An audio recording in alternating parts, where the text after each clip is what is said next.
আমি বলবো গ্রামের মানুষের জীবন সবচেয়ে সেরা এবং সুন্দর। এই প্রকৃতির কাছে সব কিছু হার মানে। ভোর রাত থেকে মুষলধারে বৃষ্টি হচ্ছে, আর সকালবেলা ঘুম থেকে উঠে যখন বাহিরের পরিবেশটা এরকম দেখলাম, এখনও কিন্তু টিপটিপ বৃষ্টি পড়ছে।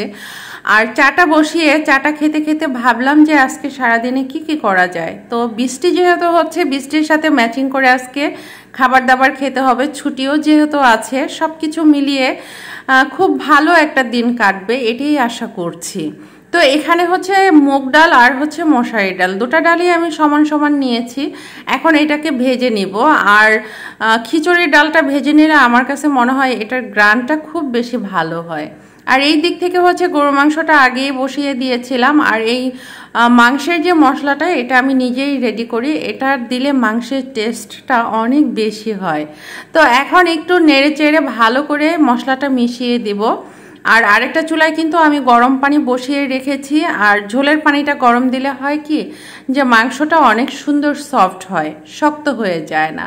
তো এখন হচ্ছে ঝোলের পানিটা দিয়ে দিলাম। আর আজকে কিন্তু সারা দিনই বৃষ্টি হয়েছে, আর বৃষ্টিময় দিনে কিন্তু এই টাইপের খাবার দাবারগুলো খেয়েও অনেক বেশি শান্তি। তো যাই হোক, এখানে কিন্তু ঝোলের পানি দিয়ে দিয়েছি, আর খুব একটা বেশি দেইনি, কারণ হচ্ছে মাংসটা আগে থেকেই খুব ভালো সিদ্ধ হয়ে গিয়েছিল। তো এখন হচ্ছে এটা ঢাকা দিয়ে দিব। আর আসলে বৃষ্টি হলে আমার কাছে মনে হয় কি, ফুল গাছ সব কিছু সতেজ হয়ে যায়। এরপরে চলে আসলাম খিচুড়ি রান্নায়। মশলাটা ভালো করে কষিয়ে নিয়েছি, আর হচ্ছে ডাল ধুয়ে রেখেছিলাম, সেটা দিয়ে এখন আবার ভালো করে ভেজে নেব। আর এই পর্যায়ে হচ্ছে যত বেশি ভাজা হবে খিচুড়িটা, তত বেশি ঝরঝরা হবে, খেতেও অনেক বেশি টেস্টি হবে। তবে আমি কিন্তু আজকে পোলার চাল দিয়ে খিচুড়ি রান্না করছি না, আমি আজকে নাদেশাল চাল নিয়েছি।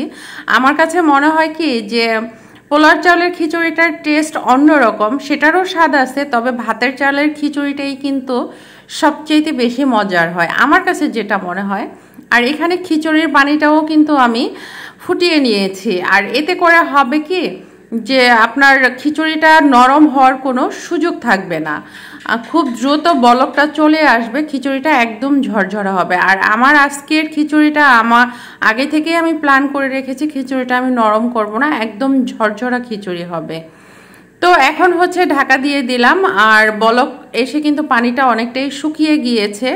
এখন হচ্ছে এটাকে ভালো করে নেড়ে চেড়ে আবারও দমে দিয়ে দিব। আর এই পর্যায়ে না, যদি একটু ভালো করে প্লেন করে দেওয়া হয়, তাহলে কিন্তু ভাবটাও অনেক বেশি ভালো আসে, আর এতে করে চালটাও একদম ভালো ফুটে যায়।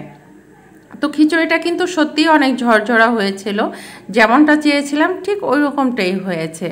এখন আবার ঢাকা দিয়ে রাখবো। এরপরে হচ্ছে আসলে রান্নার শুরুর থেকে ওই যে বললাম না যে বৃষ্টি হচ্ছিল, কারেন্ট ছিল না, সব কিছু একটা শীত শীতে অন্ধকার ভাব।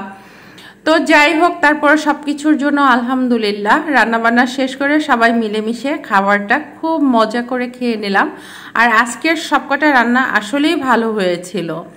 আর একটা কিছু কষ্ট করে করলে যখন সেটা ভালো হয়, তখন আসলে সব কিছুতেই তৃপ্তি। আর যারা খায়, তারা যখন খেয়ে বলে যে না আসলে রান্নাটা ভালো হয়েছে, তখন কিন্তু আরও বেশি ভালো লাগে। তো আজকে এই পর্যন্তই, সবাই ভালো থাকো, সুস্থ থাকো।